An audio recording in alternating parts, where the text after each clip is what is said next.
क्या आपको लगता है कि रूरल एरिया और अर्बन एरिया में कुछ फ़र्क होता है? और अगर रूरल एरिया और अर्बन एरिया में कुछ फ़र्क होता है, तो वो लोग जो कि डिसेबिलिटी से ग्रस्त होते हैं या जो इंडिविजुअल डिसेबिलिटी की कैटेगरी के अंदर आते हैं, क्या उनके लिए सर्विस, स्किल्स या फिर जो कि असिस्टेंट डिवाइस उनको मिलने चाहिए, उनमें भी फ़र्क होता है? हेलो गाइस, आज हम बात करने वाले हैं कम्युनिटी बेस्ड रिहैबिलिटेशन के बारे में। मेरा नाम है कैफीन शॉट। अगर अभी तक आपने हमारे चैनल को सब्सक्राइब नहीं करा है, सब्सक्राइब करें और बेल आइकन को जरूर दबाएं ताकि फ्यूचर में जितनी भी वीडियोस हैं आपको टाइम टू टाइम अपडेट मिलता रहे। अब बात करते हैं कम्युनिटी बेस्ड रिहैबिलिटेशन में।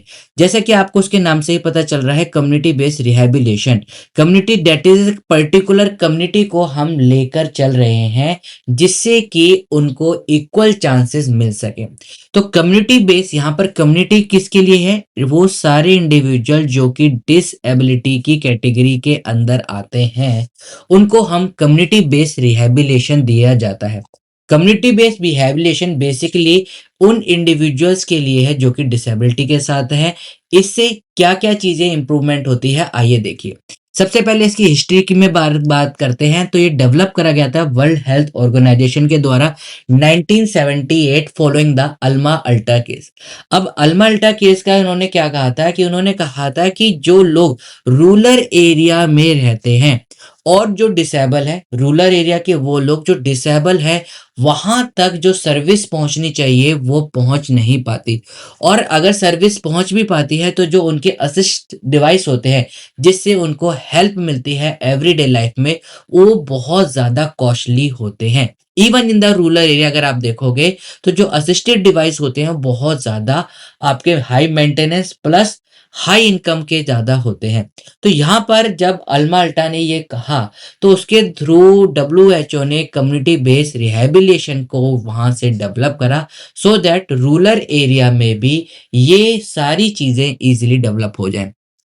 तो it is a strategy within the community to focus on improving the quality of the life. ये सारी चीजें किसके लिए कह गई है? वो ये सारी चीजें जो लोग डिसेबिलिटी के अंदर आते हैं उनके लिए कह गई है कि जो लोग डिसेबिलिटी के अंदर आते हैं उनकी क्वालिटी ऑफ लाइफ को इम्प्रूव कर सके, इंश्योरिंग इक्वल अपॉर्चुनिटी की उन लोगों को भी इक्वल अपॉर्चुनिटी मिले, मीटिंग देयर बेसिक नीड्स। और वो जो उनकी बेसिक नीड्स हैं, जैसे कि आप कह सकते हैं खाना, financial issue, skills problems, developing problem, decision making problem, इन सारी चीजों को जो उनकी बेसिक नीड्स हैं वो उसको इंडिपेंडेंट बन के अपने आप पूरी कर सके।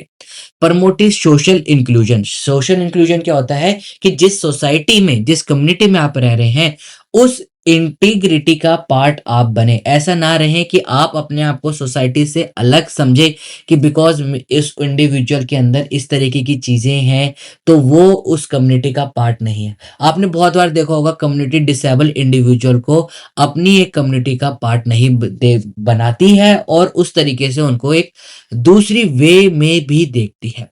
तो promoting social inclusion that means they are also the part of the society and they should include in the society.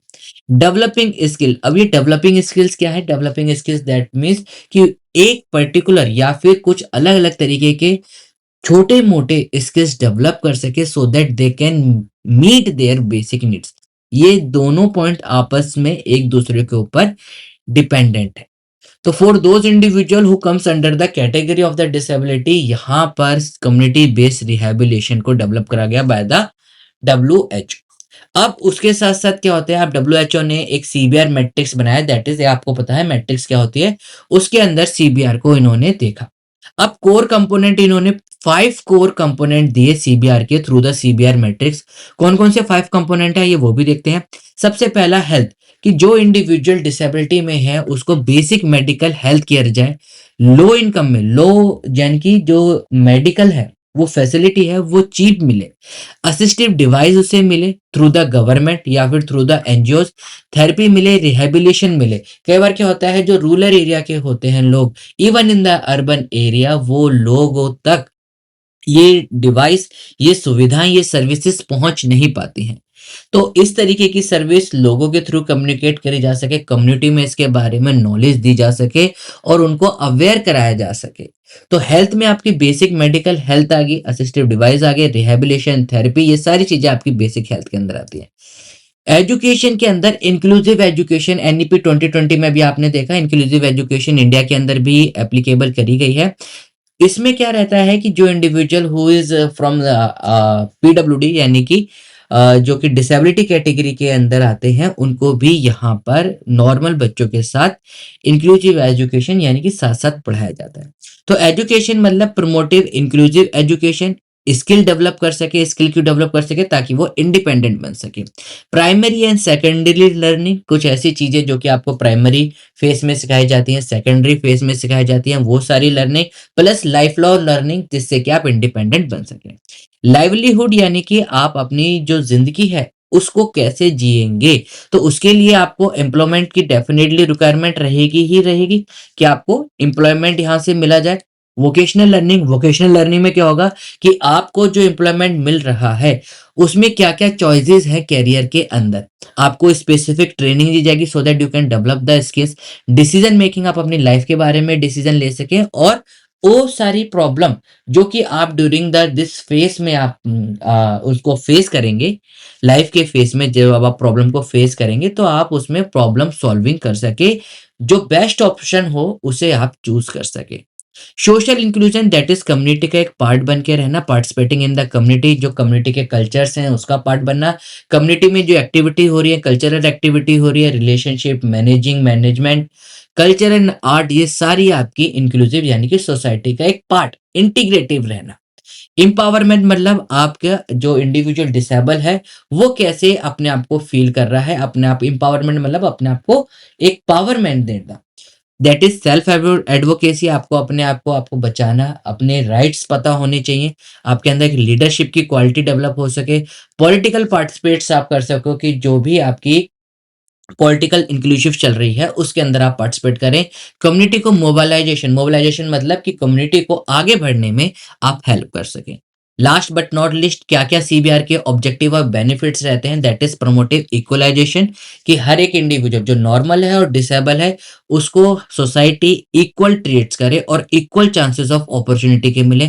Community based awareness, हर एक इंडिविजुअल को, कम्युनिटी को, हर एक कम्युनिटी को पता चल सके कि ये लोग might possible because of the some region they are different but they are not that different कि हम उनको कम्युनिटी का पार्ट भी ना बनाए। इनहेंसिंग इंडिपेंडेंस, वो इंडिपेंडेंट बन सके, अपने काम कर सके, अपने लिए फूड अर्न कर सके, अपने डिसीजन खुद ले सके। इंश्योर सर्विस, जो सर्विस जो दी जा रही है गवर्नमेंट एनजीओ के थ्रू, जो स्कीम्स चलाई जा रही हैं, 90% जो पीडब्ल्यूडी यानी कि जो डिसेबिलिटी के कैटेगरी के जो लोग होते हैं उनको अपनी सर्विस, अपने राइट्स का पता ही नहीं होता है, तो वो सर्विस वहां तक पहुंचे, that is the main concern of this.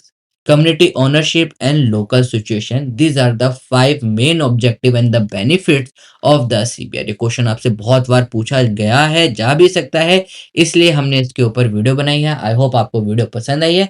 Like share subscribe करने बिना बिल्कुल ना जाए ऐसी शानदार वीडियो के लिए। Thank you all of you.